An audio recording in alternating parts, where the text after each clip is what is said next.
Ketua LPA NTB Pak Judan Putra Dabayat. Selamat malam Pak Judan. Dan di ujung sana Sri Kandi kita, Ibu Sri Pancarina, Kepala Sekolah SMP 5 Selong. Selamat malam Bu Sri. Waalaikumsalam. Dan di sebelahnya budayawan kita Pak Malik Hidayat. Selamat malam Pak Malik. Kemudian ada Pak Tuan Guru Haji Hairi. Selamat malam Pak Tuan Guru. Senang bisa bertemu kembali dan kita. Waalaikumsalam. Dan yang terakhir adalah Pak Haji Abdul Hanan, Kakan Depak Lombok Timur. Di Kasih Bima Islam, bimbingan masyarakat ya, Bimas Islam. Selamat malam. Assalamualaikum warahmatullahi wabarakatuh Pak Abdul Hanan. Ya, Bapak Ibu sekalian, dan izinkan saya mengucapkan selamat bergabung untuk teman-teman atau pemirsa yang ada di luar sana. Jadi sekali lagi topik kita hari ini, malam ini adalah rame-rame nikah dini di masa pandemi. Nikah sebenarnya adalah sebuah peristiwa biologis dan sosial yang biasa. Itu peristiwa sosiologis dan biologis yang akan dialami oleh siapa saja. Lahir, remaja, kemudian dewasa sedikit, kawin, menjadi orang tua, lalu mati, lalu begitu seterusnya. Siklus hidup itu seperti itu. Tetapi kemudian hari ini kita menyoal perkawinan itu karena beberapa faktor. Yang pertama, perkawinan itu dilakukan oleh anak-anak yang masih sekolah.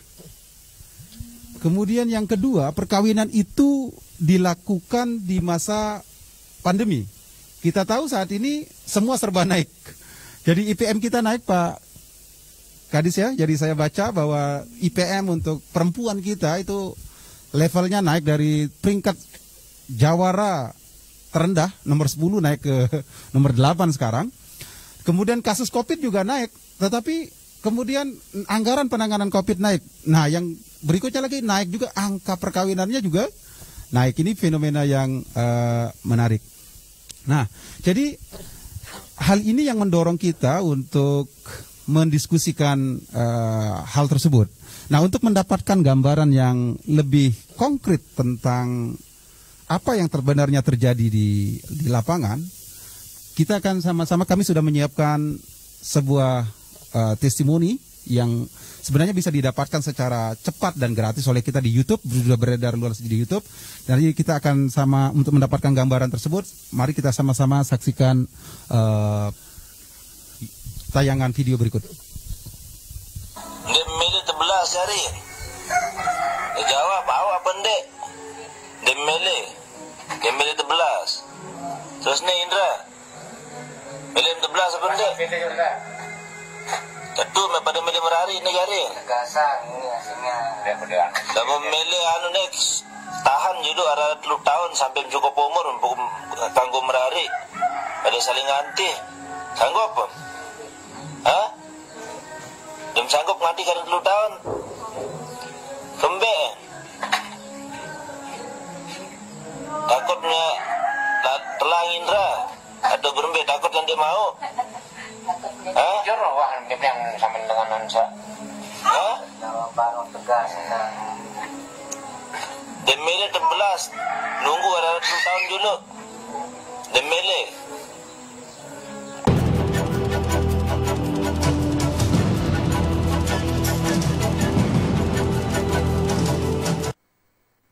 Baiklah, jadi kalau kita lihat tayangan tadi itu ada dua hal sebenarnya yang bisa disimpulkan untuk Anda yang nggak bisa berbahasa Sasak ya. Jadi saya review sedikit bahwa tadi itu ada tawaran dari orang dewasa terhadap dua calon mempelai perkawinan dini itu untuk pertama-tama nunggu selama 3 tahun supaya cukup usianya untuk menikah. Tapi si perempuannya nggak mau. Kemudian yang kedua yang bisa disimpulkan juga tadi bahwa perkawinan ini terjadi atas free will, kehendak bebas dari keduanya. Jadi tidak ada tekanan. Nah, jadi isu tentang perkawinan dini ini kalau saya review di RPJMN kita, itu sebenarnya ini sudah menjadi isu prioritas Kementerian PPA itu, Pemberdayaan Perempuan dan Anak itu sejak zamannya SBY kalau tidak salah. Jadi 2 tahun SBY berkuasa, jadi sekarang ini sudah hampir 20 tahun, artinya hampir 15 tahun, isu perkawinan dini ini menjadi salah satu prioritas pembangunan. Di mana ditargetkan di sana bahwa di tahun 2024 nanti, itu tingkat perkawinan turun menjadi sekitar di angka 8, sekian persen, ya, 8,41% kalau saya tidak salah. Dan saat ini kita berada di angka sekitar 10,71%. Nah, jadi dari survei-survei memperlihatkan bahwa setidaknya ada 4 faktor yang menyebabkan terjadinya pernikahan dini itu. Satu, disebutkan bahwa adat menjadi nomor 1. Adat yang afirmasi atau mentoleransi pernikahan dini. Kemudian yang kedua ada proses glorifikasi perkawinan. Ini bisa kita lihat misalnya beberapa bulan yang lalu kita dikejutkan oleh orang yang ada pasangan yang menikah dengan lamaran mahar hanya sandal jepit dengan tampilan mesra. Itu sebenarnya itu glorifikasi dan sekaligus mempromosikan bahwa oh ya nikah itu ternyata mudah dan enak, indah sekali. Itu akan merangsang dan mendorong orang untuk kawin. Kemudian yang ketiga dari survei yang ada itu menyebutkan bahwa lemahnya peran keluarga. Kemudian yang ketiga ada soal kemampuan untuk mengakses sosial media, gadget ini. Nah, sekarang saya ingin ke faktor yang pertama, itu soal faktor budaya. Di masyarakat Lombok, tempat kita ini, kita mengenal ada namanya selarian. Dan selarian ini kan kita perlu tahu juga mungkin, apakah dia melegalkan perkawinan dini itu. Kemudian kalaupun dilegalkan, sebenarnya batasan dari laki dan perempuan untuk boleh menikah itu seperti apa kalau dalam potret budaya Sasak itu. Saya ke Pak Malik Hidayat dulu sebagai budayawan, silakan. Baik, jadi Assalamualaikum warahmatullahi wabarakatuh. Jadi ini memang menarik, ya. Bahkan memang sejak awal berapa kali jangan ada kegiatan untuk talkshow, masa sama BKKBN beberapa waktu yang lalu. Kaitannya juga dengan pernikahan dini, dan ini menarik. Cuma ketika kemarin yang menerima undangan, ini menariknya satu, Pak. Ternyata posisi adat tergeser oleh COVID. Nah, ini kan kalau sebelum ada COVID, adat yang menjadi objek yang dipersalahkan. Tapi ketika ada COVID, kemudian sekarang adat ini tergeser posisinya. Dan ini satu hal yang menarik sesungguhnya. Tapi sesungguhnya terlepas dari masalah adat maupun COVID, fenomena ini memang sudah menjadi satu gambaran yang tidak bisa kita pungkiri, Pak. Dalam konteks sosial masyarakat ini memang terbangun situasi yang seperti itu. Tetapi kemudian menjadi sangat menyakitkan dan memprihatinkan ketika kemudian adat menjadi satu-satunya sandaran kesalahan itu, gitu loh.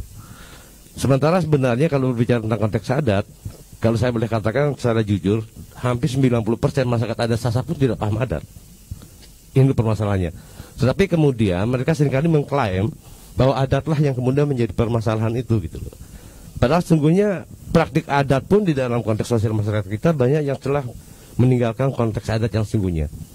Nah, kalau berbicara tentang adat perkawinan Sasak dalam aturan main, sesungguhnya hukum adat itu tidak bertentangan dengan hukum positif, baik hukum negara maupun hukum yang lainnya. Karena dalam konteks adat ada satu sisi yang menjadi panduan utama dalam sebuah proses perkawinan itu adalah kepatutan, Pak. Jadi kalau bahasa Sasak, paut nepende, patut nepende. Nah, jadi ada kata kepatutan dan ada kata paut. Seperti apa kepatutan itu dalam prosesi perkawinan adat Sasak seperti sorong serah misalnya? Di sana sudah ada jelas syarat-syarat dalam boleh tidaknya orang menikah, seorang laki-laki maupun seorang perempuan. Sehingga dalam prosesi adat Sasak itu ada kelengkapan adat yang terdiri atas ponjol, ceraken, dan sebagainya. Itu adalah satu simbol yang menandakan kepatutan. Kalau saya boleh katakan, kalau berbicara tentang hukum adat sebenarnya, satu hal yang paling utama bahwa seorang laki-laki maupun seorang perempuan boleh menikah apabila satu, dikatakan patut ketika yang pertama laki-laki mampu menyiapkan ponjol, artinya pangan. Kira-kira si laki-laki ini mampu tidak untuk menyiapkan makanan untuk keluarganya? Ini syarat pertama. Nah, untuk perempuan mampu tidak dia memasak untuk keluarganya? Yang kedua ada cerakan, Pak. Cerakan itu menandakan penataan pengelolaan rumah.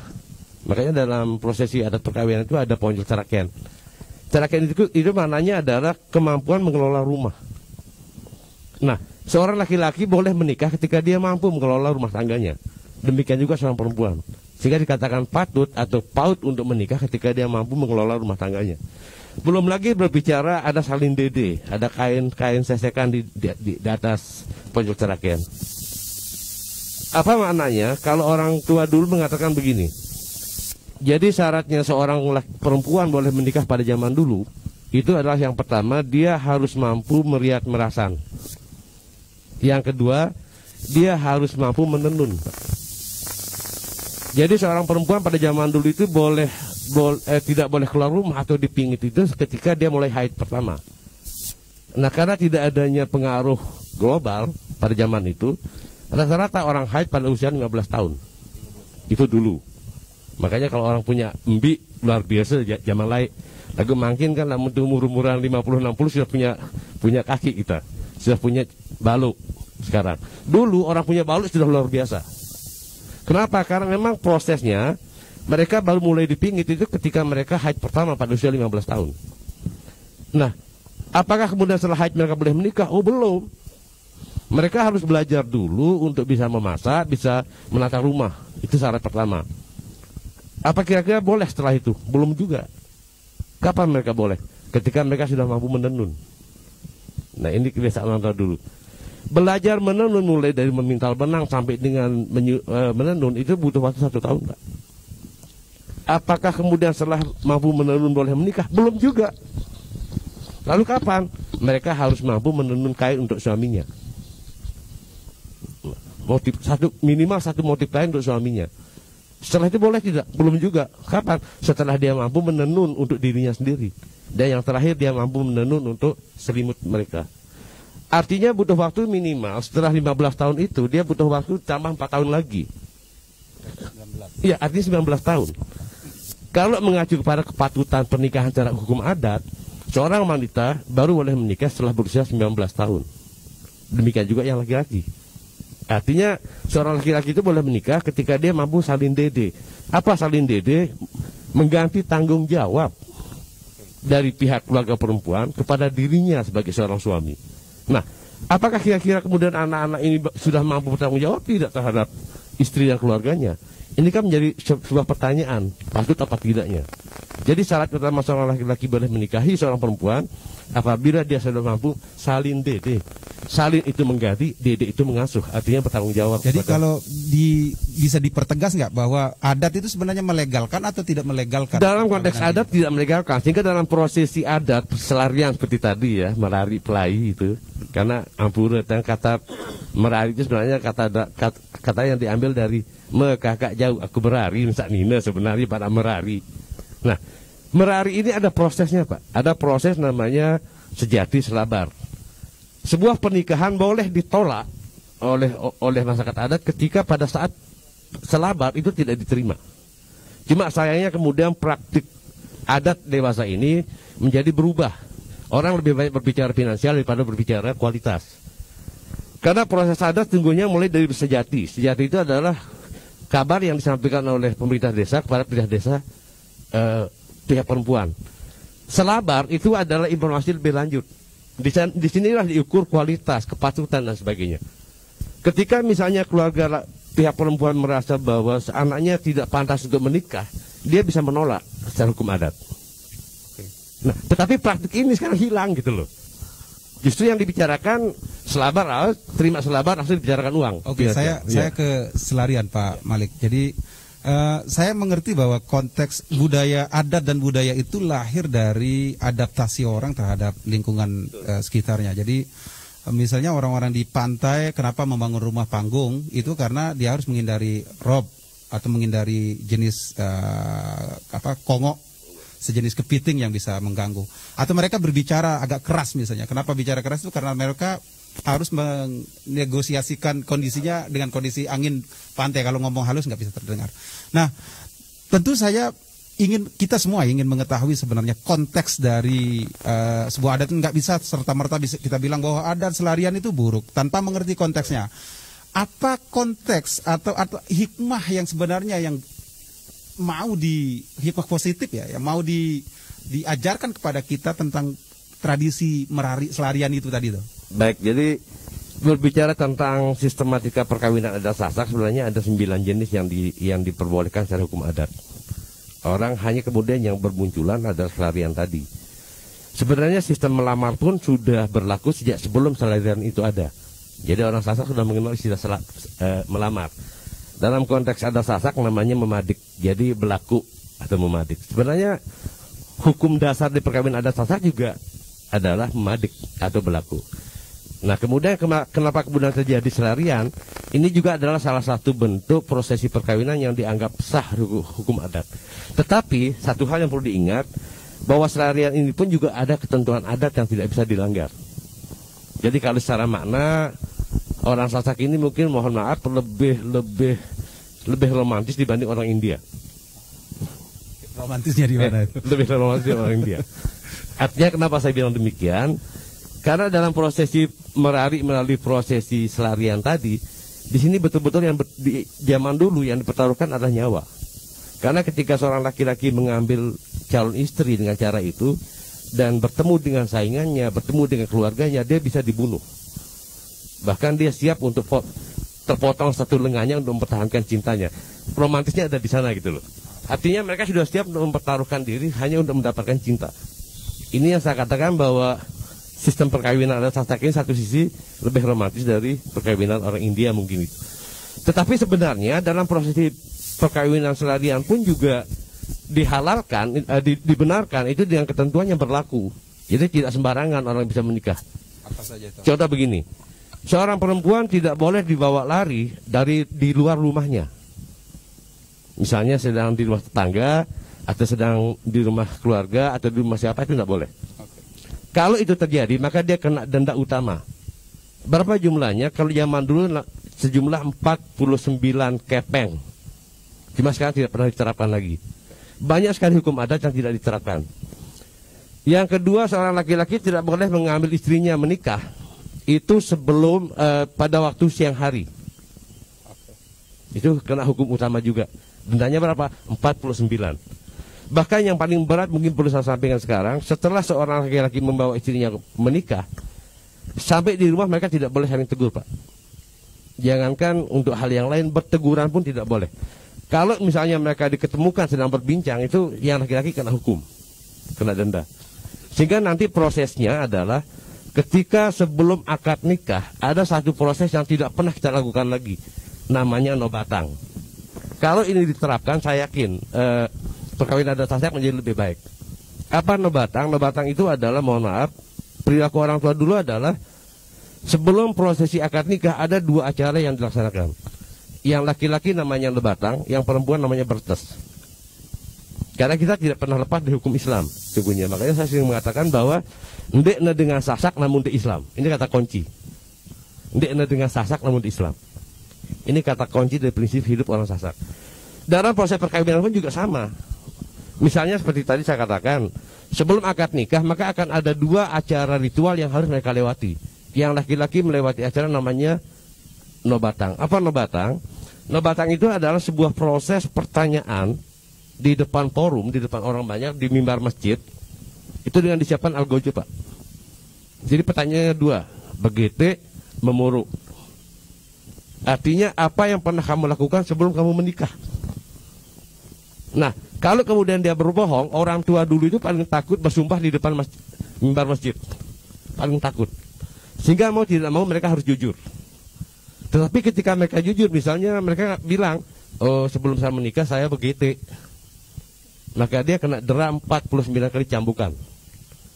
Bukan cambukannya, Pak, pakai rotan. Bukan cambukannya, tapi malunya di depan umum dipukul gitu loh. Kalau dia mengaku bahwa dia pernah memorok, paham memorok sudah? Memorok, pasti dia pukulannya 2 kali 49 kali deraan. Iya. Nah, sama juga dengan seorang perempuan. Ketika bertas, orang mengatakan bahwa bertas itu adalah sebuah tradisi cuci perut atau besuk tian, itu bertas. Itu dalam rangka membacakan doa semoga rahim si perempuan ini melahirkan anak-anak yang baik. Tetapi sesungguhnya di balik itu ada proses pemeriksaan perut, Pak. Apakah rahimnya sudah berisi atau belum? Karena bagi orang Sasak, seorang bayi yang lahir sebelum akad nikah atau sudah berisi sebelum akad nikah, maka dia bukan anak bapaknya, tapi Kalau dia sudah anak berisi ibunya. apa yang terjadi? Maka dia akan menjadi anak ibunya. Dan perkawinan batal. Bukan dibatalkan, tetapi dilanjutkan kemudian nanti dikawin ulang lagi. Oh, baik. Dan status anaknya itu adalah tidak berhak mendapatkan pusaka Warisan dari bapaknya. Oke. Terima kasih Pak Malik. Saya mau ke Ibu Sri Pancarina, Kepala Sekolah SMP 5. SMP 5 Selong ini kita tahu kalau dalam Selong itu kan daerah perkotaan ya.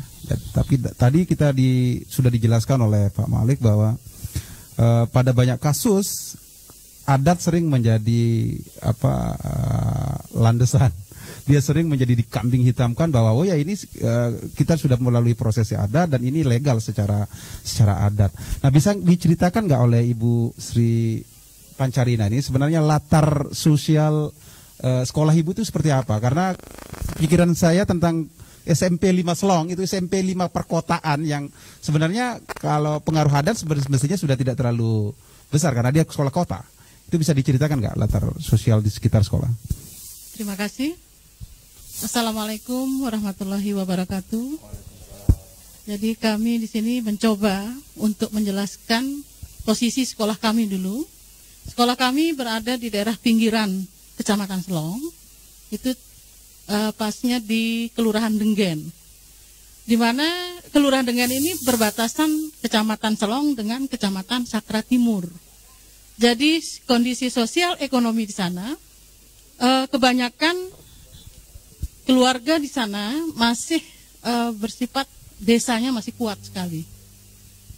Jadi anak-anak yang sekolah di sana tentunya merupakan anak-anak yang hasil dari orang tua yang juga merupakan didikan atau hasil dari keadaan adat yang sudah kental di sana, di mana pendidikan orang tua rata-rata masih sangat kurang. Oke, jadi itu daerah pinggiran, ya. Sebenarnya adatnya juga masih kuat gitu, Ya, masih tradisional. Adat juga masih kuat Oke. di sana. Berapa orang yang menikah tahun ini, Ya. Bu Sri? Jadi maaf saya jelaskan dulu. Saya di SMP 5 Selong baru setahun.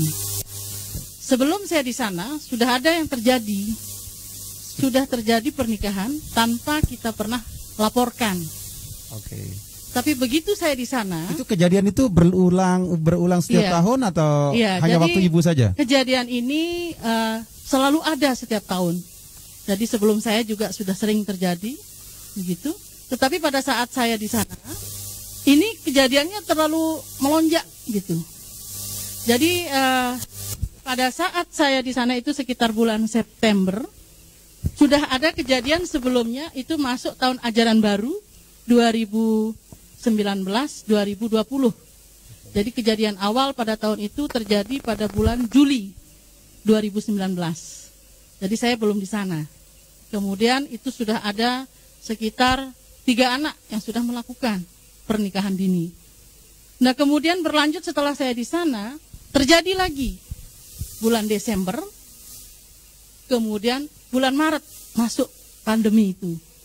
Nah, pada masuk pandemi ini, berurutan jarak seminggu lanjut lagi. Jarak seminggu anak kami ada lagi. Dan totalnya sekarang? Sekarang totalnya sekitar 10 orang. 10 orang. Iya. Laki atau perempuan itu? Rata-rata perempuan semua ini. Menikah dengan? Menikah dengan orang luar, tapi juga ada yang menikah dengan keluarganya sendiri. Oke. Gitu. Jadi selama ini kami sudah berupaya untuk mencegah pernikahan dini ini. Kami adakan MOU dengan DP3AKB, kemudian UPT, PPA juga ikut turun tangan.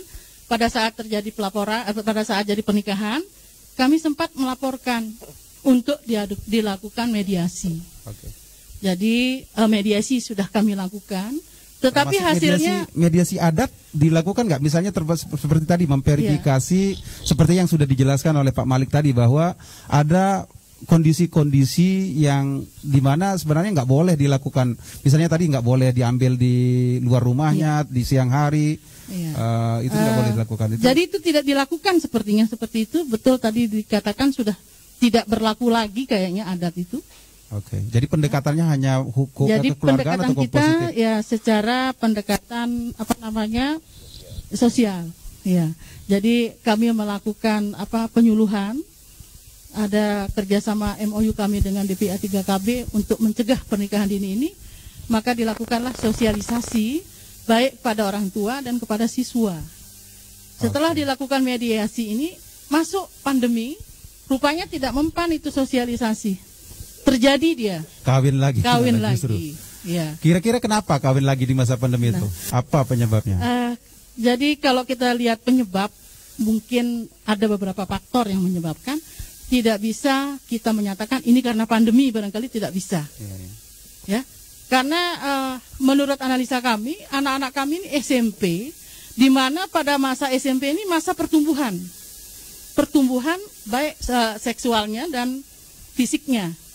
Jadi rasa ingin tahu anak tinggi. Itu mungkin juga salah satu pendorong. Kemudian situasi pada pandemi. Kegiatan anak-anak di sekolah kan tidak boleh. Jadi kegiatannya di rumah. Begitu. Waktunya senggang banyak ya. Ya, jadi waktu senggangnya banyak. Nah, ini menurut analisa kami, anak-anak ini melakukan pernikahan dini mungkin juga disebabkan rasa jenuh dia. Begitu. Dan masa pandemi ini menyebabkan juga program-program sekolah yang seharusnya kita laksanakan adanya sosialisasi dan sebagainya, itu kan tidak bisa kita laksanakan masa pandemi. Tapi seandainya mereka tetap menikah kemudian mau balik lagi sekolah, Ibu terima nggak?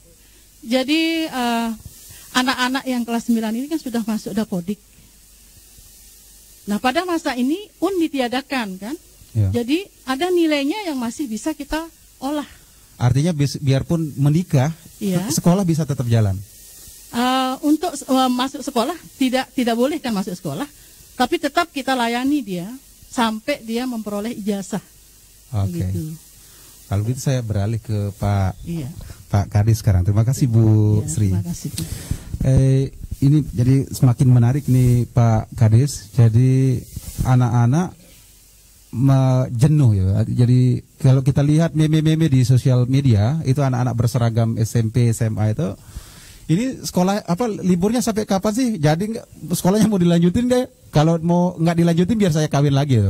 Itu meme-meme yang banyak kita temukan. Nah, saya ingin ke Pak Kadis. Jadi tadi ada disebut soal bahwa defisit atau kurangnya edukasi seksual, terutama pada anak-anak yang masa dalam pubertas kan ini. Ini ada dalam masa pubertas itu disinyalir turut juga menjadi salah satu penyebab akhirnya mereka mencari-cari sendiri, melakukan self finding, bagaimana menemukan ilmu tentang seksologi itu secara sendiri mandiri, dan bahannya banyak sekarang kita punya gadget dan lain-lain. Nah, saya kira ada nggak pertimbangan pertanyaan saya dua. Yang pertama itu apakah memungkinkan misalnya edukasi seksual itu dimasukkan sebagai salah satu pertimbangan dipertimbangkan sebagai salah satu materi ajar, tentu dengan pertimbangan yang cukup ketat. Kemudian yang kedua, soal kan kita ini sedang berpacu dengan pencapaian IPM itu, tapi kalau gejalanya begini, saya kira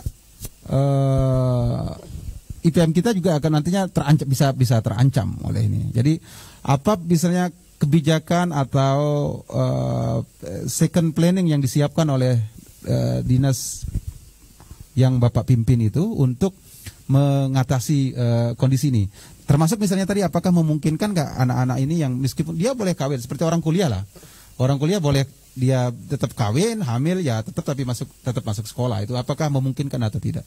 Silakan. Baik. Bismillahirrahmanirrahim. Assalamualaikum warahmatullahi wabarakatuh. Yang saya hormati Bang Roma dan para narasumber sekalian. Sebelum ke sana Bang Roma, mungkin saya ingin menyampaikan beberapa hal. Pertama, bahwa situasi belajar mengajar di era pandemi COVID-19 ini sangat-sangat terpengaruh, baik itu dari sisi situasi anak, kemudian orang tua, guru, dan bahkan masyarakat secara umum. Karena kalau kita flashback undang-undang pendidikan kita, bahwa tanggung jawab pendidikan ini tidak hanya pada guru, tetapi juga orang tua dan masyarakat. Sungguh luar biasa memang kondisi kita di era pandemi COVID-19 ini yang tidak pernah kita bayangkan sebelumnya, khusus pada kondisi persekolahan kita. Sejak bulan Maret yang lalu sampai dengan hari ini kami masih memperpanjang pembelajaran di rumah karena memang kita tidak berani mengambil risiko terhadap proses pembelajaran tatap muka yang mestinya harus menjadi metode terbaik di dalam kegiatan belajar mengajar.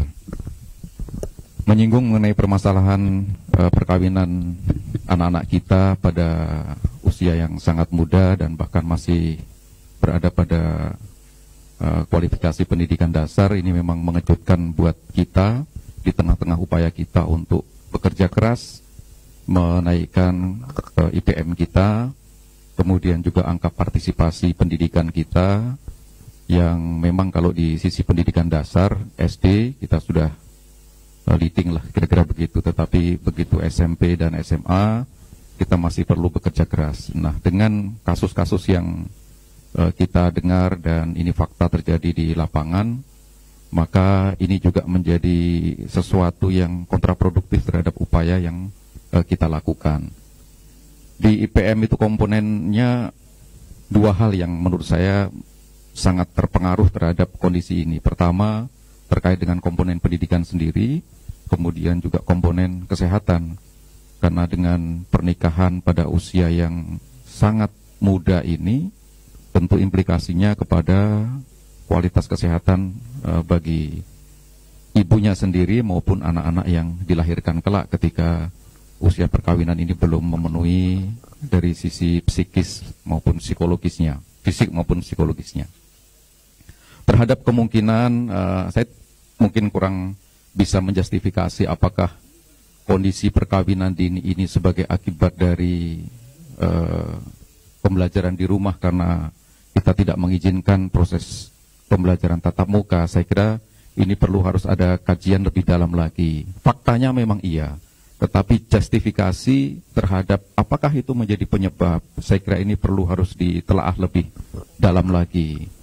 Tadi budayawan kita mengatakan bahwa kalau seandainya siswa SMP 5 kita yang berada di wilayah pinggiran ini, orang tua dan masyarakat memahami adat yang memang berlaku dan itu menjaga terjadinya pernikahan dini, saya kira itu tidak akan terjadi karena tadi dengan proses tahapan-tahapan itu 19 tahun ke atas anak-anak kita baru bisa menikah. Tetapi betul apa yang disampaikan budayawan kita, ada transisi atau perubahan terhadap ketaatan kepada adat kita sendiri yang sungguh sudah sangat bijaksana dari dulu yang tidak pernah kita pikirkan barangkali. Orang tua kita itu mengatur tahapan-tahapan sehingga pada usia yang memang siap itu baru boleh menikah. Nah, terhadap komponen pembelajaran kita di sekolah yang sudah diterapkan melalui kurikulum, ini sesungguhnya apakah ada edukasi yang sesuai dengan umur mereka? Saya kira itu sudah terpikirkan di dalam kurikulum kita juga. Meskipun pada usia-usia itu juga ada batasan-batasan sejauh mana kita memberikan pengetahuan terhadap anak-anak kita. Dan lebih khusus lagi ketika pandemi COVID-19 ini, tadi siang Bapak Bupati sudah melaunching kurikulum pada kondisi khusus, pandemi khusus. Ini berbeda dengan kurikulum yang berlaku normatif ketika situasinya tidak seperti ini. Di situ banyak tuangkan bagaimana peran orang tua, kemudian peran guru, dan si anak di dalam melakukan proses pembelajaran yang sekarang variannya lebih banyak karena tidak ada tatap muka, maka kita melakukan daring, luring, maupun guling, artinya guru keliling. Nah, itu menjadi sesuatu yang sebenarnya memberikan guidance terhadap akses bagaimana pengawasan terhadap anak itu ketika dia tidak ada di sekolah. Karena orang tua juga punya tanggung jawab. Tentu ibu dan bapak guru di sekolah tidak bisa 24 jam mengawasi anak-anak kita. Dalam kondisi normal pun, ketika anak masuk pagi, pulang siang, selesai itu orang tua. Nah, kebanyakan mungkin juga kejadian perkawinan dini ini dengan segala prosesnya, barangkali kalau pada situasi normal seperti yang diceritakan ibu guru tadi juga mungkin tidak terjadi pada jam-jam sekolah. Nah, itu di luar jam sekolah, artinya pengawasan kita masyarakat orang tua ini menjadi sangat penting. Ya. Iya. Oke. Nah, soal tadi itu bisa, karena pertanyaan saya yang kedua itu belum dijawab. Apakah memungkinkan mereka sekolah tapi tetap dalam status mereka? Nah, saya kira kalau untuk pendidikan dasar kita belum melihat sisi regulasinya. Apakah ketika seorang anak sudah menikah kemudian punya anak, apakah sekolah formal masih bisa diikuti? Tetapi kan ada pilihan. Kita bisa membawa anak ini pada misalnya pendidikan paket PLS, yang kemudian setara dengan kelulusannya di SMP dan seterusnya. Masih ada ruang untuk itu, saya kira. Ya, saya kira ini berita baik untuk teman-teman kita yang sudah terlanjur menikah. Jadi menikah tidak lalu harus menghentikan mereka untuk meraih pendidikan dan cita-cita. Jadi ada alternatif yang disediakan oleh pemerintah untuk tetap melanjutkan sekolahnya dengan mengakses katakanlah seperti PKBM atau kelas-kelas paket itu di luar itu ya. Nah, tadi menarik. Saya sekarang ke Pak Kadis TV3 AKB karena kebetulan beliau juga seorang dokter. Jadi tadi disebut bahwa fenomena nikah dini ini akan berpengaruh pada setidaknya dua komposit pembentuk IPM itu. Satu soal pendidikan, yang kedua adalah soal kesehatan yang akan menurun. Nah, saya ingin bertanya ke Pak Dokter, itu sebenarnya apa pengaruh yang paling signifikan terhadap anak-anak yang melakukan nikah dini secara fisik atau fisikis? Karena kalau kita melihat sejarah, sebenarnya peradaban manusia ini dulu-dulu orang juga menikah dini itu adalah hal yang biasa. Jadi misalnya saya membaca kisah Ratu Eleanor misalnya. Ratu Eleanor yang sangat terkenal yang menikah dengan Raja Louis VII, Raja Prancis. Itu dia lahir tahun 1124. Ada yang mengatakan 1122. Tapi kemudian menikah 1137. Artinya dia kalau antara umur 13 dan 15 tahun. Dia menikah setelah Raja Louis meninggal, dia kembali menikah dengan Raja Henry II dari Inggris.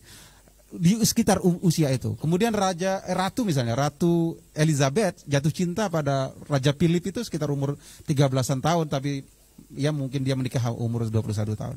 Dan kita juga melihat, saya banyak melihat foto-foto lama ya, penjajahan Bali atas Lombok misalnya. Di situ ada foto raja dengan permaisurinya, itu seperti bapak dengan anaknya. Artinya bahwa standar usia dari perempuan itu untuk menikah itu sebenarnya yang usia 15 tahun seperti yang disebutkan oleh Pak Malik tadi itu sebenarnya juga sudah terjadi lama. Jadi itu bagaimana pandangan kesehatan dari aspek itu kalau begitu Pak Dokter? Baik, terima kasih. Assalamualaikum warahmatullahi wabarakatuh. Yang terhormati narasumber Pak Roma.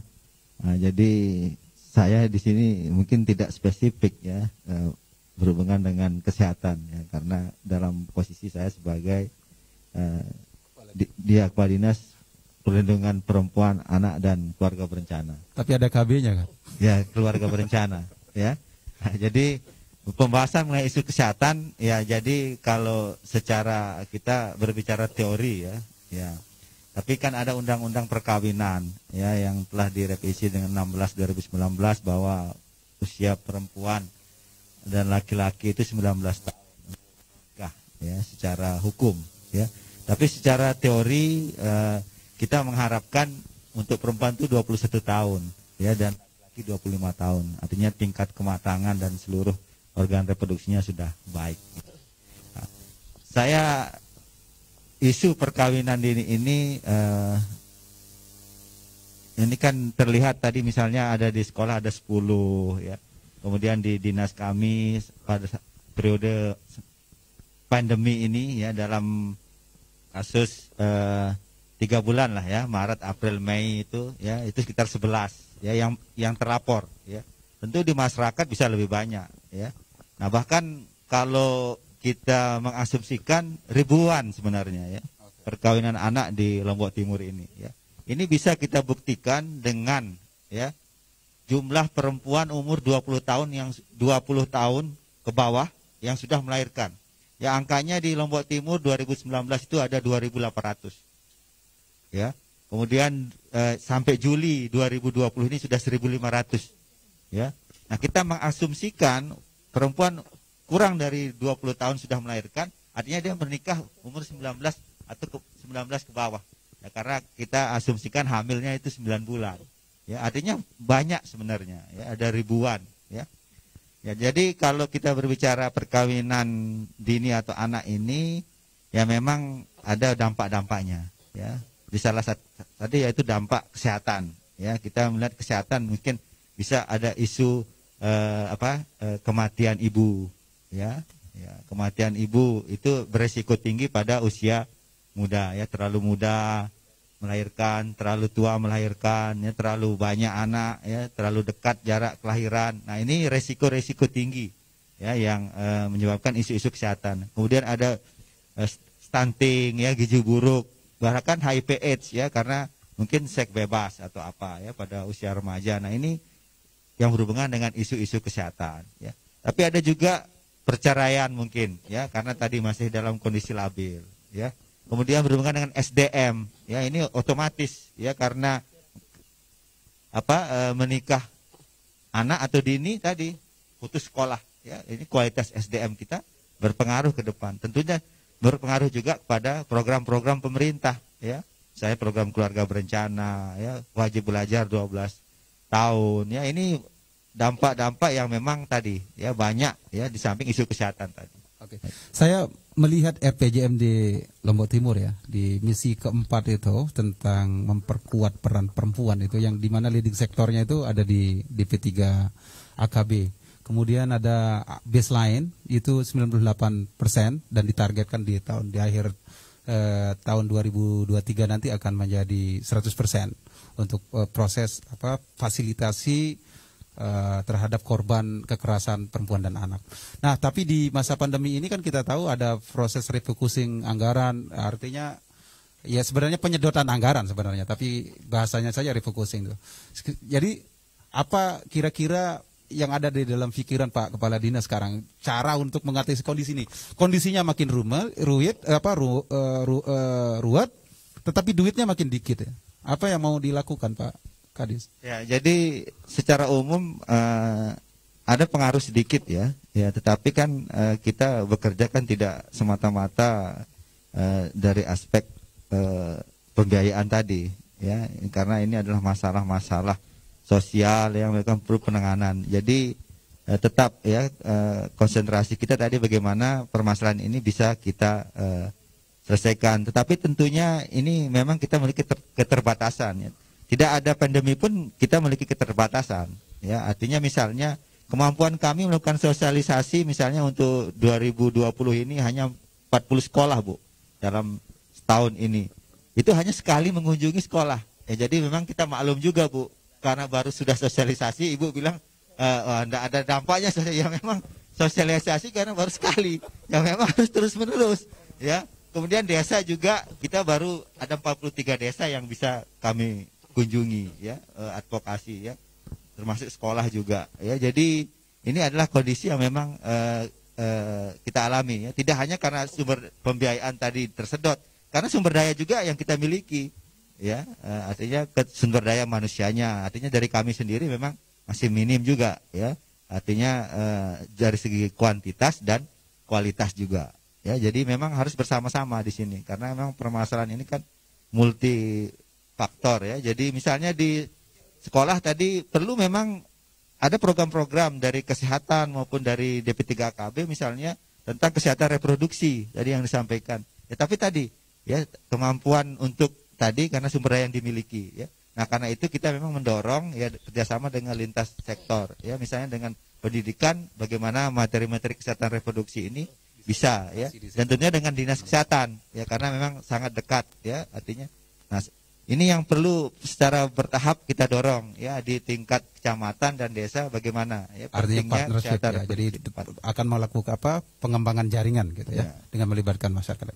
Baik, terima kasih Pak Kadis. Saya sekarang ke Pak Judan karena tadi disinggung soal pendewasaan usia perkawinan melalui Undang-Undang Nomor 16 2019 ya kalau saya tidak salah.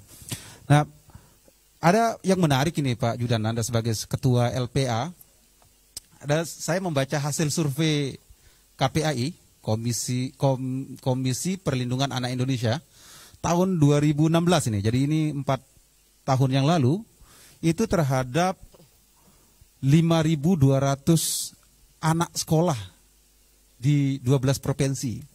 Dan hasilnya menyebutkan bahwa 97% di antara 5.200 itu anak-anak itu telah mengakses situs porno. 97%-nya sudah pernah mengakses. Kemudian 64%-nya itu mengaku sudah melakukan aktivitas seksual. Dan 22%-nya itu mengaku sudah melakukan aborsi. Nah, jadi apa sebenarnya harapan yang mau dicapai oleh pendewasaan usia nikah ini? Karena kan kan logikanya kalau semakin tua dia menikah, maka artinya sebelum 19 tahun tidak boleh menikah itu di masa-masa pubertas itu dia ngapain aja gitu. Kan bisa saja terjadi katakanlah hubungan seksual. Nah, tapi kalau dia semakin cepat menikah, hubungan seksualnya legal, sah secara agama. Jadi targetnya apa sebenarnya dari pendewasaan usia nikah itu? Oke, baik. Terima kasih. Assalamualaikum warahmatullahi wabarakatuh. Mungkin sebelum masuk ke sana, yang pertama saya ingin sampaikan bahwa kami ingin menegaskan kembali tema ini mungkin perlu dipertimbangkan ya, bahwa pernikahan usia anak di Lombok Timur ini tidak ada relevansinya dengan pandemi. Ini sudah kami sampaikan pada diskusi sebelumnya. Kenapa ya? Karena persoalan pernikahan usia anak di Lombok Timur ini sudah persoalan klasik, menjadi tren tersendiri. Bahkan kita pernah menjadi pemegang rekor di Indonesia termasuk 13 provinsi terbesar ya. Usia anak. Terkait dengan pertanyaan tadi, yang pertama targetnya adalah bagaimana hak-hak dasar anak sesuai dengan perintah dan tuntutan undang-undang itu terpenuhi. Bagaimana mungkin hak-hak dasar anak, hak pendidikan, ya, dan sebagainya itu bisa terpenuhi manakala dia menikah pada usia di bawah 18 tahun, termasuk pendidikannya. Nah, saya ingin katakan begini, setidak-tidaknya ada 4 faktor yang memberikan sumbangan besar yang mengakibatkan terjadinya pernikahan usia anak. Yang pertama, di Lombok Timur, khususnya dan Lombok pada umumnya, sebelum mereka menikah, pintu masuk mereka adalah Merari. Sekali lagi, Mi, pintu masuk mereka itu adalah Merari. Kalau mereka meminang pada usia anak itu hal yang tidak mungkin dan pasti ditolak oleh pihak keluarga. Nah, pintu masuknya adalah Merari. Nah, persoalannya kemudian adalah apakah setelah mereka ini Merari, kita mau apakan mereka?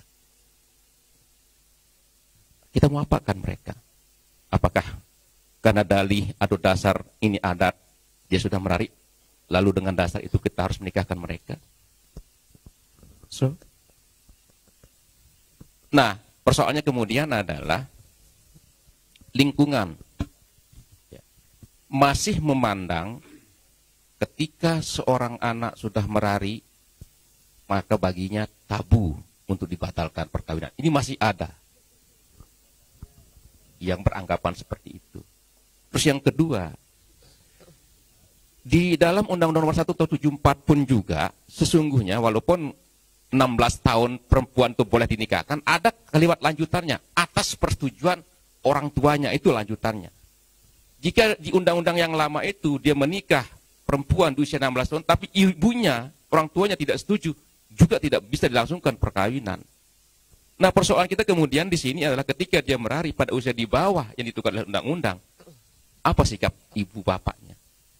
Kita sebenarnya menunggu bahwa kedua orang tuanya keberatan jika anaknya dilangsungkan pernikahannya. Tapi yang terjadi justru sebaliknya, walaupun tidak semuanya. Justru orang tuanya lah yang ngotot nuntut supaya anaknya kalau sudah meraih itu harus segera dinikahkan. Jadi berapa batas usia perkawinan tadi di undang-undang yang terbaru itu? 19. 19 untuk Baik laki-laki maupun perempuan. Laki-laki dan perempuan. Nah, itu yang kita mungkin perlu dijelaskan ke kita. Apa pertimbangan Sebentar makanya. yuridisnya Ya, atau sebentar. sosiologisnya? Nanti akan masuk ke sana ya. Oke. Itu yang pertama. Yang kedua yang menjadi penyumbang kenapa pernikahan anak itu terjadi. Nah, yang ketiga, undang-undang pun juga memberikan ruang untuk terjadi pernikahan usia anak. Di undang-undang yang terbaru sebenarnya kita berharap itu dikunci oleh undang-undang bahwa usia laki-laki dan perempuan minimal 19 tahun titik. Tapi ternyata ada lagi lanjutannya, jika ya, perkawinan karena sesuatu dan lain hal dilakukan di bawah usia itu, maka dapat dilangsungkan dengan mengajukan permohonan dispensasi ke pengadilan. Inilah pintu masuknya. Jadi boleh sekarang dengan syarat itu diajukan oleh kedua orang tuanya permohonan dispensasi ke pengadilan. Dan jika pengadilan mengabulkan permohonan dispensasi pernikahan itu, usia itu dapat dilangsungkan perkawinan. Nah, persoalannya kemudian adalah bagaimana sikap pengadilan. Jadi harus yang diperkata itu justru di pengadilannya sekarang. Apakah setiap yang mengajukan dispensasi itu dikabulkan semua? Dan apa yang menjadi indikator syarat-syarat khusus itu? Ini kan harus juga diketahui oleh semua pihak. Bukan diketahui hanya subjektif saja kan. Lalu pihak orang tua karena ABCD, lalu dengan dasar itu pengadilan mengabulkan permohonan. Nah, jadi 3 faktor itu ya, yang memberikan sumbangsih terbesar sehingga pernikahan usia anak ini bisa terus terjadi. Nah, pertimbangan psikologinya adalah begini. Bisa dipastikan, ya, bisa dipastikan. Makanya kami mengatakan bahwa pernikahan usia anak itu akan menurunkan 4 hal, setidaknya 4 hal. Pertama, terjadinya KDRT. Yang kedua adalah penelantaran. Yang ketiga adalah terjadinya perceraian. Berikutnya adalah kemiskinan. Bisa dicek data, Bapak. Setiap ada perkawinan usia anak di satu desa, maka dapat dipastikan akan menambah 1 kakak miskin pada tahun berikutnya. Kecuali dia anaknya korun ya. Kecuali anaknya korun. Ya ini sesungguhnya. Nah, sehingga kenapa harus 19 itu? Ya, di samping secara fisik, psikis dan sebagainya, itu sudah ada kesiapan mental ya dan sebagainya untuk membina keluarga yang sakinah, mawaddah, warahmah itu. Terima kasih Pak Judan. Tadi Anda menyebut soal dispensasi dari Pengadilan Agama. Jadi saya mau sekarang ke Pak Abdul Hanan dari Departemen Agama ya. Ya, jadi kalau saya baca data Pak Haji, untuk satu semester sekarang ini, semester dari Januari ke Juni tahun 2020, itu data di Dirjen Peradilan Agama, itu tercatat ada 34.000 permintaan dispensasi perkawinan. Di mana 97%-nya diyakini itu dilakukan oleh mereka yang berada di bawah 18 tahun. Nah, jadi sekarang yang jadi pertanyaannya Pak Judan sebenarnya tadi, kenapa, apa yang melatar belakangi di Pengadilan Agama itu membuka ruang dispensasi itu? Kalau misalnya undang-undang yang lain sudah mengatakan misalnya, oh ya batasnya 19 tahun, tapi ternyata begitu di proses dispensasi dilakukan, di bawah itu pun bisa dilakukan. Apa kira-kira yang melatar belakang itu? Terima kasih. Assalamualaikum warahmatullahi wabarakatuh. Yang saya hormati Bapak-Bapak narasumber dan Bapak selaku moderator. Terima kasih kaitan dengan dispensasi. Jadi di dalam undang-undang itu juga menyebutkan dispensasi, Pak. Tetapi tidak semua pemohon itu dikabulkan oleh pengadilan agama. Satu contoh umpama, kalau bulan yang telah lewat itu ada 12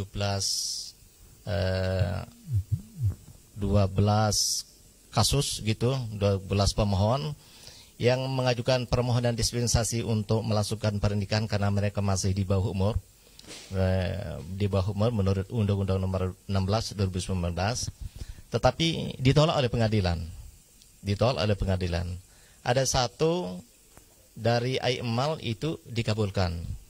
Nah, karena ada yang dikabulkan dan ada yang tidak dikabulkan, kami dari Kementerian Agama, kami telah mengadakan pertemuan dengan seluruh kepala UAK Kecamatan Selombok Timur, berniat untuk melakukan pertemuan dengan Ketua Pengadilan Agama untuk memberikan kami pencerahan selaku pelayan masyarakat di bidang pernikahan di kecamatan, Pak. Kira-kira apa yang melatar belakangi sehingga ada pemohon untuk dispensasi nikah yang di bawah Undang-Undang 19 tahun itu, ada yang dikabulkan dan ada yang tidak dikabulkan. Nah, ini kami nanti minta keterangan atau penjelasan dari Ketua Pengadilan, Pak. Tapi suatu kami bertugas juga jadi kepala KUA, banyak juga yang ditolak dan ada juga yang dikabulkan. Biasanya pertimbangannya apa itu kalau ditolak dan dikabulkan itu kalau di level KUA? Ini yang saya ingin tahu, Pak. Dalam pertemuannya insya Allah pada awal bulan Oktober kami telah melakukan pertemuan dengan seluruh kepala KUA, akan mengundang Ketua Pengadilan. Kira-kira apa yang menjadi bahan pertimbangan pengadilan sehingga ada yang dikabulkan dan ada atau banyak yang ditolak, Pak. Oke. Jadi kalau begitu saya ke pertanyaan kedua, karena Pak Abdul Hanan posisinya sama dengan kita yang ada di sini, terus soal hasil atau subjektivitas hakim di dalam menerima atau mengabulkan permohonan. Nah, data yang diambil atau yang dirilis oleh LPA itu menunjukkan rata-rata pelaku pernikahan dini itu juga kebanyakan dari sekolah-sekolah yang ada di bawah Kemenak, yang di yayasan-yayasan swasta itu. Itu kira-kira teman-teman di Kemenak tahu nggak itu persoalan itu atau belum tahu? Terima kasih. Kami dari Kementerian Agama yang kami tahu, Pak, berdasarkan laporan dari kepala sekolah, itu dilaporkan ke bagian sisi pendidikan madrasah. Jadi yang kami tahu itu ada 2 anak siswi madrasah sanawiyah yang ada di MTSN Beri Jarak, dan ada 5 siswi juga dari aliyah negeri Beri Jarak, sehingga jumlahnya 7 orang, Pak. Hanya 7 orang tahun ini. Tahun sekarang ini, Pak. Tapi maksud saya tadi itu data yang diambil dalam 5 tahun terakhir. Dalam 5 tahun terakhir itu kalau kita lihat, kebanyakan nikah dini itu biasanya dilakukan oleh anak-anak yang sekolah di sekolah-sekolah yayasan yang berada di bawah Kemenak gitu. Itu maksud. Itu persoalan ini sudah diketahui sebelumnya oleh teman-teman di Kemenak atau gimana proses? Terima kasih. Kalau secara resmi, Pak, karena kami berada di sisi Bima Islam yang setiap per triwulan kami melakukan monep ke kantor KUA Kecamatan Selombok Timur, Pak. Jadi kami belum menemukan bahwa peristiwa menikah itu di bawah umur, Pak. Tidak pernah kami temukan. Tetap peristiwa nikah itu yang paling rendah sesuai dengan undang-undang. Kalau Undang-Undang Nomor 174, 16 dan 19. Nah, sekarang ini 19.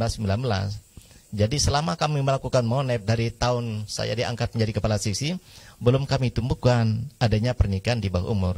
Tetapi kalau yang di bawah tangan itu, Pak, nah itu kita mohon maaf, tidak bisa kami jelaskan. Tapi di bawah tangan banyak, ada. Nah itu kalaupun terjadi di bawah tangan itu, Pak, kami belum tahu juga, Pak.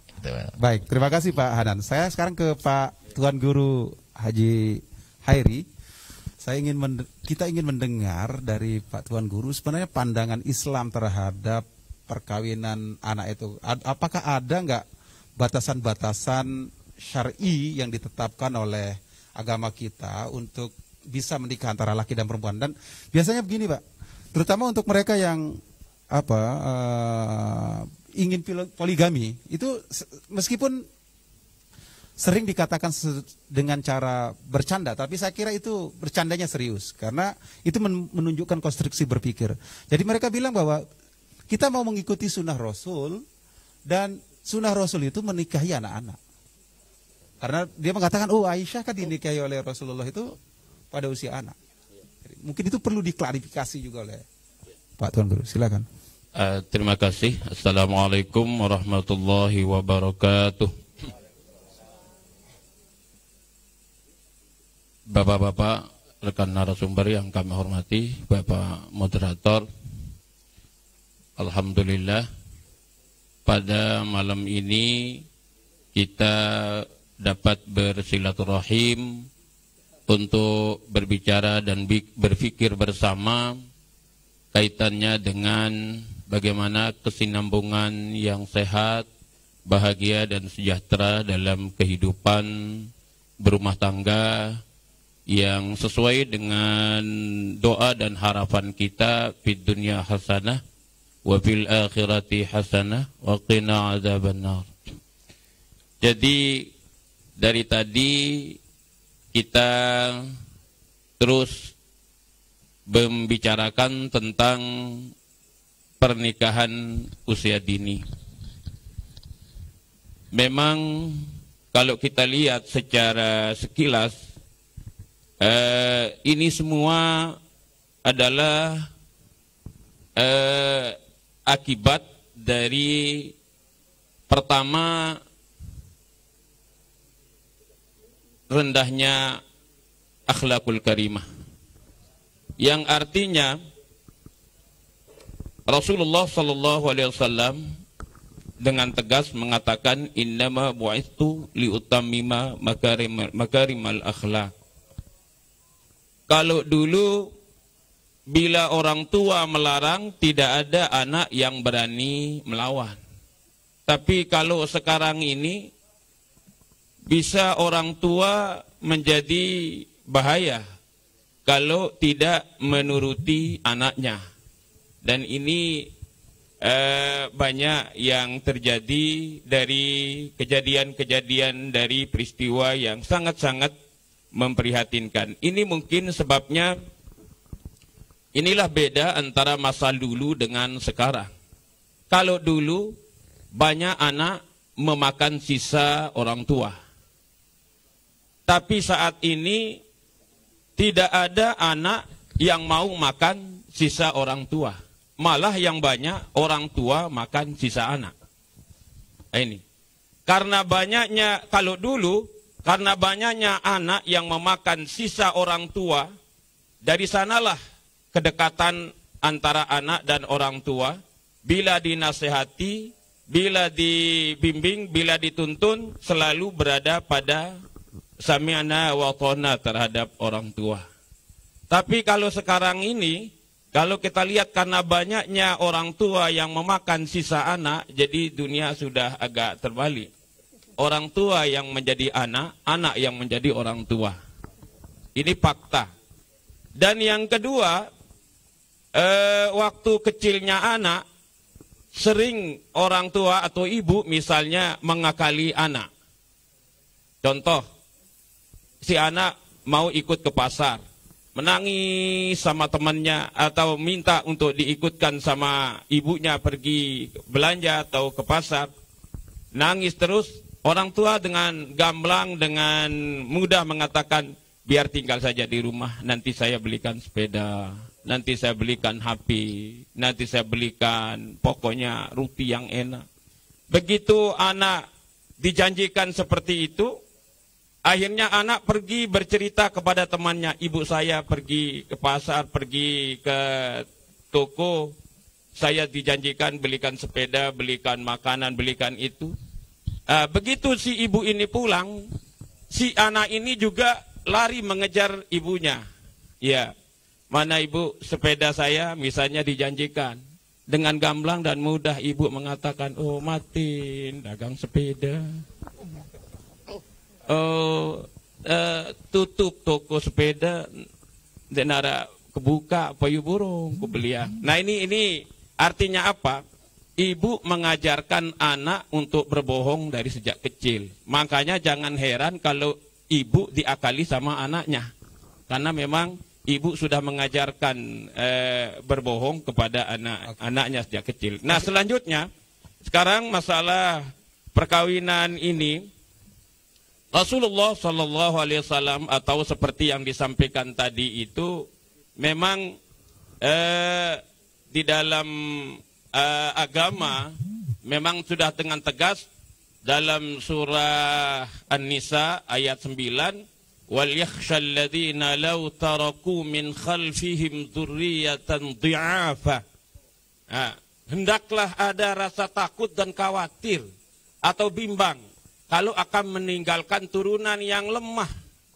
Nah, ini sudah tegas di dalam Al-Qur'an. Allah menjelaskan wal yakhshal ladzina law taraku min khalfihim dzurriyyatan dhi'afa khafu 'alaihim. Banyak kekhawatiran terhadap mereka turunan-turunan yang ada. Kenapa?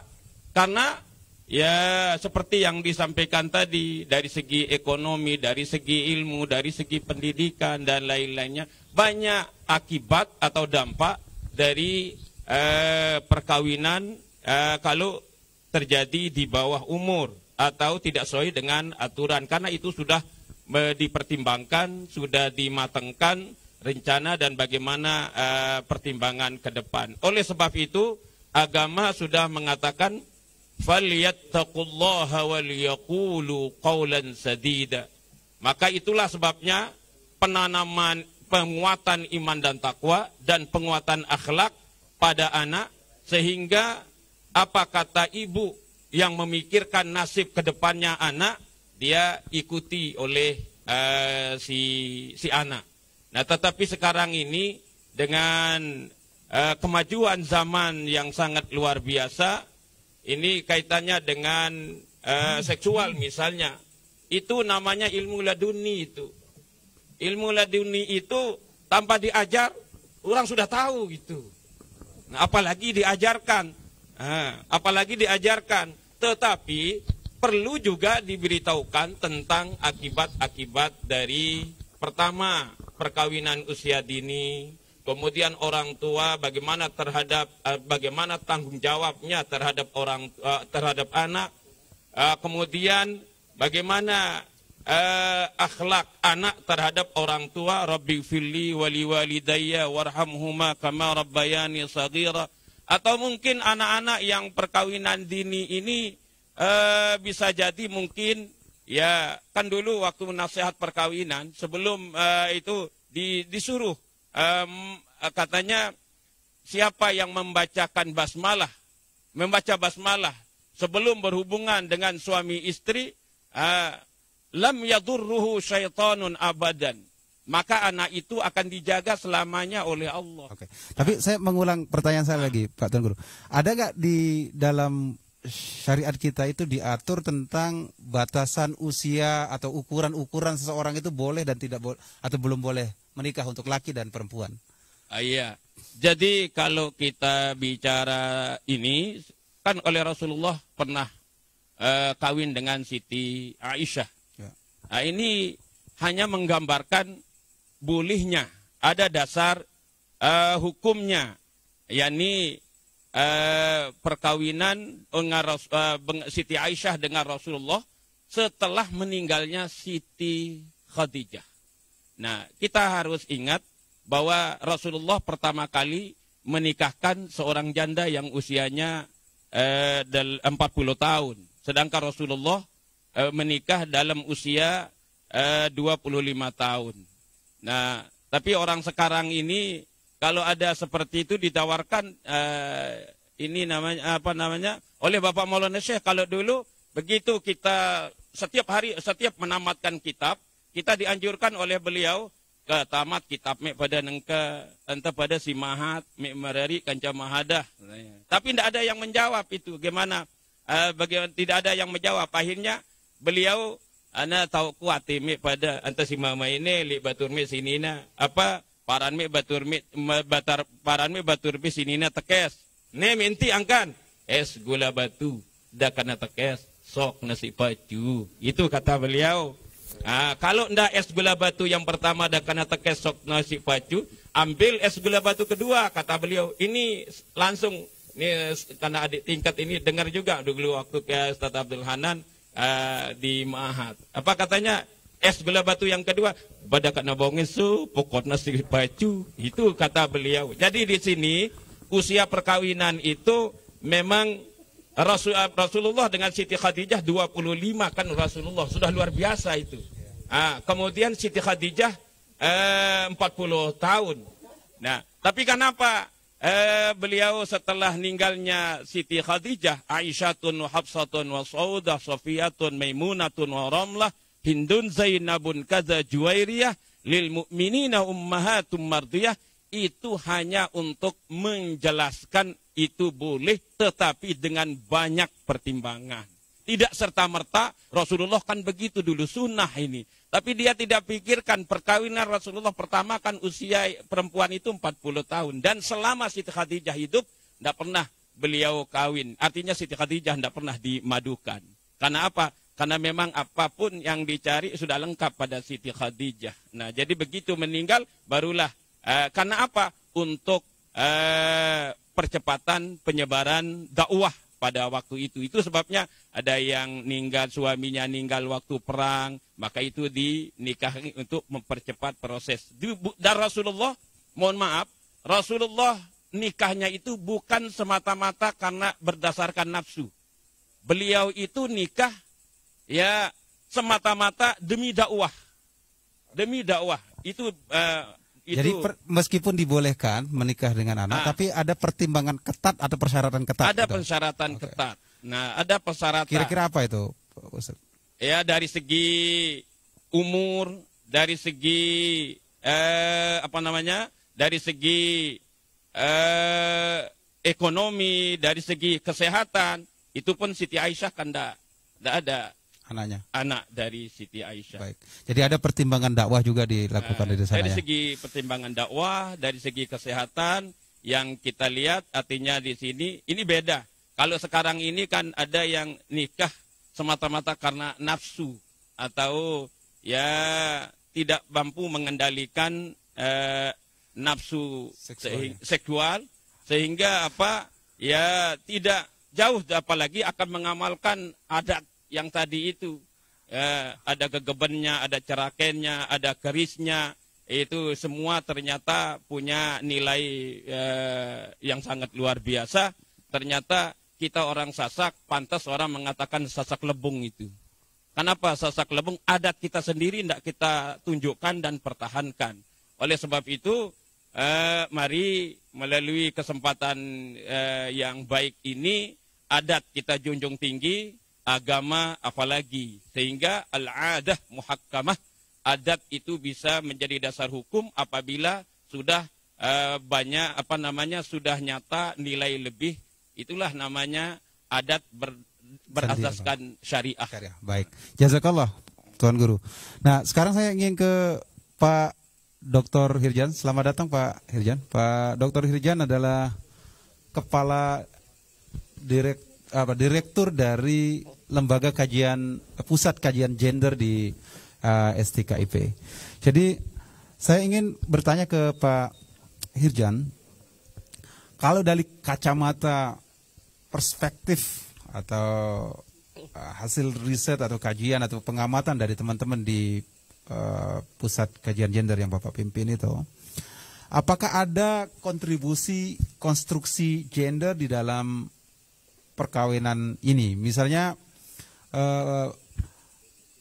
kita juga menemukan bahwa anak perempuan lebih cepat dinikah dibanding anak laki-laki, karena anak perempuan dari sejak kecil itu sudah diajarkan bahwa ya kamu itu memang hanya akan kerja di dapur sumur, jadi nggak perlu sekolah tinggi. Jadi minat untuk sekolah juga sudah sejak awal sudah dikekang sejak awal begitu.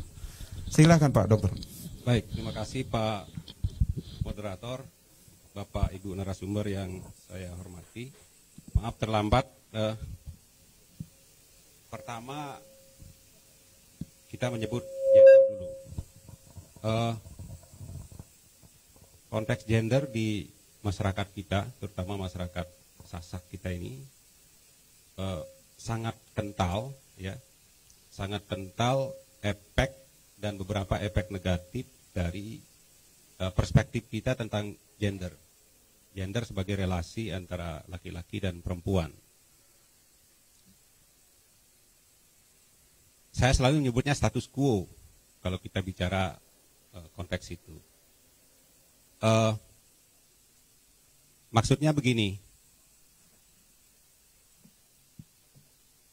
sejarah dan budaya kita itu mewariskan kepada kita.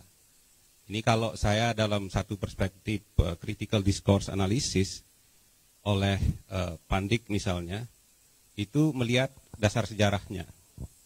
Karena memang orang tua kita itu, bapak-bapak terutama, atau kaum laki-laki secara umum, bahasa-bahasa yang dipakai itu secara tidak sadar sangat diskriminatif.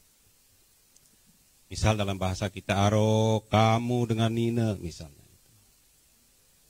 Kalau ada acara hajatan di kampung, pas nyicip rawonnya itu bapak-bapak dipanggil. Tapi kalau piringnya sudah kotor, ya dipanggil itu ibu-ibu. Secara tidak sadar, itu sudah terkonstruksi. Dan itu berakibat pada semua urusan. Pada semua urusan yang berhubungan dalam kita membangun ekualitas di dalam masyarakat kita antara laki-laki dan perempuan. Saya tidak terlalu jauh soal ini, padahal agama kita sendiri, agama Islam, melalui berbagai sumber kitab yang kita pahami, tidak satu pun menempatkan pada posisi yang berbeda kecuali takwanya. Tidak ada itu. Yang ada ini sekarang kan konstruksi lokalitas, konstruksi sosialitas dan kulturalitas kita. Ada, maka itu saya katakan ini ada unsur status quo di satu. Ada kelompok laki-laki yang memang sengaja membuat konstruksi itu supaya dia bertahan. Karena ada kepentingan di situ, ada kepentingan status quo di situ. Nah, jadi kalau Pak Moderator mengatakan adakah intervensi atau adakah sumbangan secara negatif, berarti sangat besar sumbangannya. Maka itu saya ingin mengatakan begini. Yang kedua saya ingin sampaikan begini, karena ini saya bicara lebih banyak pada perspektif kajian yang kami lakukan. Jadi ada hubungan antara nikah dini miskin, nikah dini stunting, itu urusannya itu pada nikah dininya. Miskin itu pada nikah dininya, stunting itu pada nikah dininya. Jadi salah kita bicara sekarang, mohon maaf saya bisa saja keliru dalam perspektif bapak-bapak dan ibu. Tetapi kalau kita buat relasi satu sama lain variabel ini, nikah dini kan masih anak-anak. Anak-anak lalu ketika dia melahirkan anak-anak. Kalau kita belajar biologi, secara biologi di kesehatan reproduksi, Pak Kadis mohon diteluruskan Pak Kadis, ini kebetulan jadi indung telur atau rahim bukan indungnya, rahim usia sebelum dewasa, belum usia pernikahan itu kan masih ibarat bunga itu belum megar, belum ini masih mengkerut lah begitu ya. Nah ketika nanti ditembak oleh sperma itu dia tidak langsung kepada indungnya, tetapi dia nempel di dinding-dinding. Itu yang bahaya nanti pada usia berapa itu ada kista, ada macam-macam gitu ya. Nah tetapi fokusnya tidak ke situ. Nikah dini, anak-anak, lalu dia melahirkan anak, anak diasuh oleh anak. Akhirnya apa yang terjadi? Karena tidak punya keterampilan mengasuh anak, maka dia stunting. Kan semua orang bicara stunting karena kurang gizi, kurang bahan pokok, kurang 9. Keliru menurut saya. Jadi stunting itu soal keterampilan orang tua mengasuh anak. Asuhan yang pertama. Maka itu idealnya kalau menikah itu ya usia yang ideal. Supaya dia anaknya tidak stunting. Lalu apa yang terjadi berikutnya? Karena dia tidak terampil ngurusi rumah tangga, suaminya marah, terjadi KDRT. KDRT akibat nikah dini. Lalu berikutnya ketika dia mencari pekerjaan karena dia sekolahnya putus di tengah jalan, dia akhirnya ijazahnya rendah. Kalau mau dikasih upah, ya upahnya juga rendah. Miskin lagi, nikah, upah rendah. Pekerjaan rendah, upah rendah, miskin lagi. Terus muter ke situ. Yang ketiga, karena merari ini, menikah ini adalah peranata sosial, sama dengan agama sebagai peranata spiritual, dan yang lain-lain sebagai peranata-peranata untuk kehidupan kita sebagai masyarakat, maka persoalan nikah dini ini menjadi salah satu peranata sosial, itu harus diselesaikan dengan persoalan sosial dan budaya. Karena ada intervensi budaya, pandangan kita tentang relasi antara laki-laki dan perempuan, gitu ya. Ya orang tua kita dulu begitu, kalau lamun nina tuh rapat-rapat tuh sekolah waduh si becatan mama lemak tuh jog Jawa dulu zaman mami siapa gitu ya, Jawa gitu. Kan sekarang baru ada orang Sasak ini keluar ke Bali, ke mana gitu ya. Oke, jadi yang ingin kita bicarakan itu adalah persoalan ini adalah persoalan sosial, maka harus diintervensi secara sosial. Jadi kalau tadi Bapak Kepala Dinas dalam perspektif kedinasan itu bicara pemerintah, seolah-olah kita menempatkan bahwa masyarakat ini berhadapan-hadapan dengan pemerintah. Padahal pemerintah itu kan tugasnya membantu, memfasilitasi. Tidak bisa semua urusan masyarakat ini lalu diselesaikan oleh pemerintah. Kalau masyarakat sendiri tidak mau menyadarkan dirinya melalui proses-proses edukasi. Contoh, ketika terjadi kasus nikah dini dan lain-lain, adakah lembaga pengaduan di masyarakat kita? Adakah jam belajar tertentu untuk karena begini, secara psikologis, kenapa orang memilih satu pilihan? Karena tidak punya pilihan yang lain. Kalau ada agenda-agenda lain itu dalam masyarakat itu, saya kira tidak terjebak ke situ. Misalnya, dia punya gadget, paketnya itu atau apa isinya itu kan tidak ada yang lain, hanya game sama video porno. Tidak ada paket yang berhubungan dengan Google Scholar, Edukasia, terus Research Guide, misalnya seperti kami di kampus, terus lain-lain yang semua informasi akademis bisa kita peroleh di situ. Jadi Pak Roma, Pak Moderator, jadi masyarakat kita belum teredukasi masalah ini, belum menyadarkan dirinya bahwa masalah ini masalah mereka. Yang rugi itu mereka juga. Sehingga tidak bisa kita mereduksi pintu masuknya merari. Tidak ada peranata sosial budaya dari zaman peradaban manapun yang mau menjerumuskan masyarakat pemilik budaya itu, termasuk merari. Jadi kita tidak boleh juga sebagai orang Sasak itu mereduksi makna merari ini sebagai sesuatu yang rendahan. Kalau kita yang tidak membuatnya rendah. Bedui kepeng satak seket sekarang mau nyorong. Kan kita yang meremehkan merari. Sandal jepit. Sandal jepit, tai putih, merari. Kan kita yang meremehkan pemilik budaya. Yang terakhir Pak Roma, jadi tidak putus-putus kalau bicara ini. Jadi saya sudah publikasi ada 2 internasional, satunya terbit di United Kingdom, Pak Roma. Saking menariknya soal ini, padahal yang saya teliti itu hanya sederhana, Pak Roma. Hanya lagu Sasak yang mengatakan, nyeselku merari kode, bla bla bla. Yang nyanyi itu siapa? Yang cewek yang nyanyi itu. Bangga sekali dia menyanyikan itu, padahal itu meremehkan dirinya sendiri. Oke, yang terakhir, saya sudah melihat ini menjadi semacam kejahatan kemanusiaan, Pak. Dengan angka yang ada ini, ngeri Pak, di kantor Bapak ini angkanya. Itu belum lagi di kantor yang lain-lain. Belum lagi yang disebut-sebut di Kementerian Agama yang apa gitu ya. Di bawah yang tangan tadi. Di bawah tangan tadi. Gitu ya. Ya kita fair saja, ini masyarakat kita, kalau kita tidak mau menyelesaikan, tidak mungkin bapak-bapak di kedinasan ini dengan uang sebanyak apapun, kalau masyarakat nggak sadar nggak mungkin. Karena ada masyarakat di belahan bumi yang lain tanpa uang, tetapi mereka sadar dan disiplin. Oke, saya tertarik tadi oleh pernyataannya Pak Dokter itu bahwa persoalan utamanya adalah di nikah dini. Itu melahirkan kemudian banyak aspek sosial, ada stunting, ada kemiskinan, ada KDRT dan lain-lain. Nah, tadi yang menarik itu adalah anak melahirkan anak, anak diasuh oleh anak. Nah, tapi dalam konteks yang sekarang, tadi yang saya quote, yang saya tangkap itu, pesan yang kuat dari Pak Dokter itu adalah orang tua yang masih anak ini nggak punya kemampuan yang cukup, nggak punya pengetahuan atau keterampilan yang cukup untuk menjadi orang tua.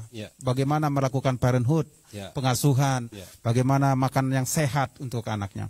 Nah, tapi sebaliknya saya mau berikan challenge ke Pak Dokter bahwa sekarang anak-anak secara biologis dan pengetahuan seksualnya itu bisa lebih cepat dia terbooster oleh gadget ini. Mereka bisa dapatkan. Termasuk juga sebenarnya, karena sebenarnya pengetahuan dan keterampilan itu ada nggak hubungannya dengan usia?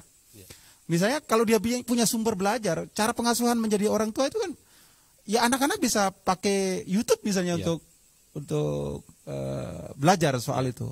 Itu bagaimana dalam pandangan Pak Dokter? Ini urusan membaca dan daya baca. Jadi urusan read dan readability. Jadi semua kita bisa baca sekarang, tetapi seberapa banyak kita paham?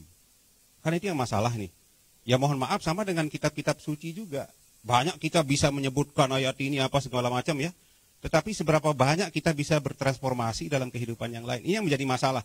Semua bisa baca ini buat apa segala macam, tetapi apakah readable dia? Apakah daya baca itu cukup? Contoh misalnya begini. Kita bisa baca SMS, tetapi sebentar lagi lupa pesan itu apa gitu. Atau WhatsApp, sebentar lagi lupa. Apa unsur edukasi yang ada di dalamnya. Ini soal kita, bukan soal berapa sumber. Kalau kita mau katakan, tadi Tuan Guru menyebut Maulana Syekh. Maulana Syekh itu di dalam tulisan saya salah satunya itu ada karya sampai 21 sekian karya. Itu separuhnya. Belum lagi yang tidak terdokumen oleh catatan sejarah. Itu pada zaman itu. Apa kurangnya? Apa kurangnya? Sekarang ini apa kurangnya? Gitu. Yang menjadi masalah sekarang ini adalah readability kita. Jadi kita semua bisa baca, tetapi tidak memiliki daya baca. Dalam bahasa yang lebih agak tidak menyenangkan ya Pak Kadis ya, mohon maaf. Banyak yang sekolah tapi banyak yang tidak terdidik juga. Itu persoalannya. Jadi kadang-kadang memahami teks tapi kehilangan konteks. Kehilangan konteks ya. Oke. Terima kasih Pak Dokter. Nah, ada satu tadi pemicu dari Pak Dokter. Mungkin pertanyaan saya terakhir, tapi saya akan ke Pak Kepala Dinas tadi. Jadi tadi disebut oleh Pak Dr. Hirjan itu bahwa sebuah fenomena itu mestinya didekati pemecahan masalahnya itu sesuai dengan alurnya. Jadi ketika pernikahan ini dilihat sebagai peristiwa sosial, maka harus ada pendekatan sosial untuk mengatasinya. Nggak bisa pendekatan formal, legal formal yang ansih misalnya dikedepankan. Nah, saya melihat justru ada pendekatan di event-event pendidikan itu yang sebenarnya juga mendorong terjadinya perkawinan dini ini. Misalnya dalam acara-acara pawai 17-an Agustus, kita menyaksikan anak-anak didorong untuk jadi pengantin-pengantenan itu. Itu sebenarnya tujuannya apa itu? Itu kan sebenarnya mempromosikan kawin dini sebenarnya kalau kita baca secara semiotik. Gimana itu Pak Kadis? Iya. Kalau kita ambil contoh itu sebenarnya tidak ada guidance yang sifatnya formal kan, yang keluar dari institusi. Kan tidak ada tuh petunjuk misalnya orang pawai itu harus ada atraksi sebagai pengantin. Ini kan kondisi situasi yang diciptakan sebenarnya oleh lingkungan kita sendiri kan. Tadi disampaikan Pak Dokter betul. Jadi edukasi kepada kita apapun bentuknya untuk mendorong pemikiran pernikahan dini itu harus mulai sudah dikikis. Dan itu saya kira tidak menjadi tanggung jawab institusi formal ansih pendidikan khususnya. Tapi semua kita saya kira.